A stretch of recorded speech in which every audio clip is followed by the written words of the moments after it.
The promise word for this month is taken from the book of Joshua, chapter 24, verses 13 to 15. I gave you a land on which you had not labored, and cities that you had not built, and you dwell in them. You eat the fruit of vineyards and olive orchards that you did not plant. Choose whom you will serve. Now therefore, fear the Lord and serve him in sincerity and in faithfulness. Put away the gods that your fathers served beyond the river and in Egypt, and serve the Lord. And if it is evil in your eyes to serve the Lord, choose this day whom you will serve, whether the gods your fathers served in the region beyond the river, or the gods of the Amorites in whose land you dwell. But as for me and my house, we will serve the Lord. Thanks be to God.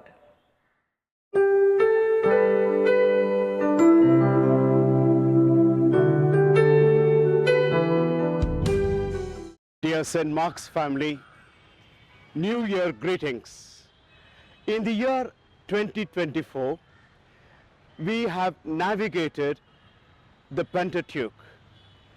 In the month of January, let us focus on the book of Joshua. The book of Joshua is a Deuteronomic history. It uses Deuteronomic language and vocabulary. After finishing the books of the law, we move into the 12 historical books of the Bible. One era of redemptive history comes to an end and a new one begins. Joshua is better known as military commander rather than a prophet. He is selected by God, and he is at the threshold of a gigantic task as he takes over from Moses to lead the people of God, the second generation, into the promised land. In the book of Joshua, the emphasis is on the covenant and the role of covenanted people, a paradigm of blessings for obedience and curses for disobedience. The fall of the wall of Jericho, is it true? We may doubt it to be a myth or a legend, but archaeological evidence is available for us today to prove that it happened. An African spiritual is enjoyed by most of us. Joshua fit the battle of Jericho. Joshua fit the battle of Jericho, Jericho, Jericho. Joshua fit the battle of Jericho, and the walls come tumbling down. Joshua fit the battle of Jericho, Jericho, Jericho. Joshua fit the battle of Jericho, and the walls come tumbling down. The event conveys a truth. God is a covenant-keeping God. God is always with us during our battles in life. We are, by trust and faith, to be partners with God in the work of liberation of the people and nations. Such obedience leads to victory and blessings. The first example is Rahab, the harlot. She lived among people without morals. Note that she risked her life to cast her lot with Israel and their God.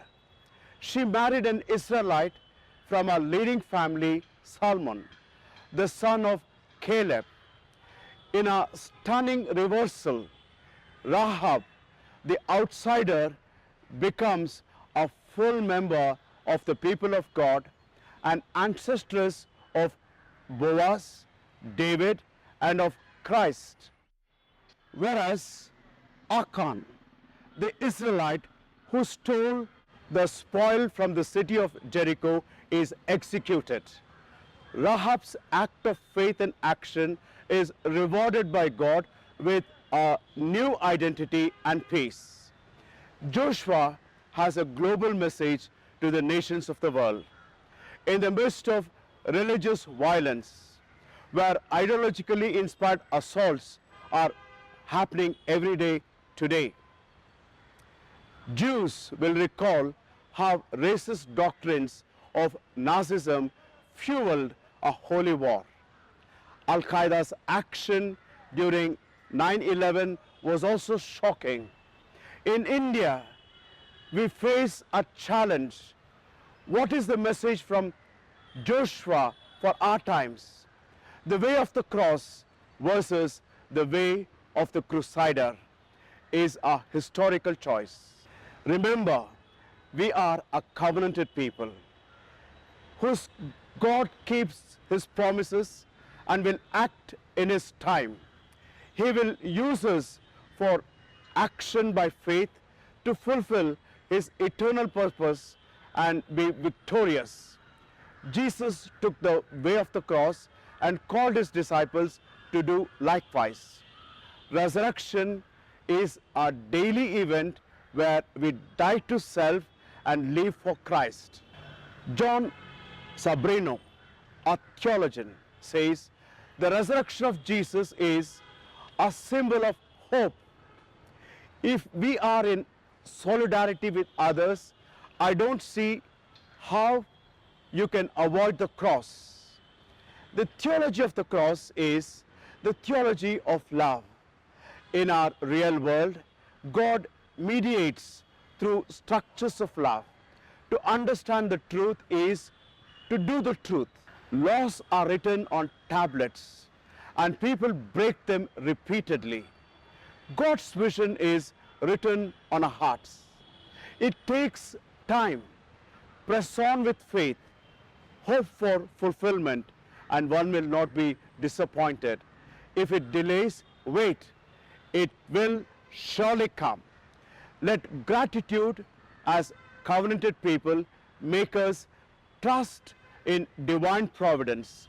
Let us forgive, forget, and do good, be positive, and be mature. Another year is a gift from God for his reign to be established on earth as it is in heaven. God's master plan for eternity. Like Joshua, shall we make a covenant? Me and my house will serve the Lord. Shall we look to God in prayer?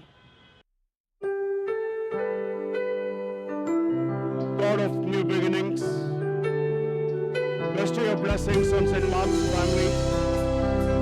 Remind us that we are your covenanted people. Help us trust in your divine providence.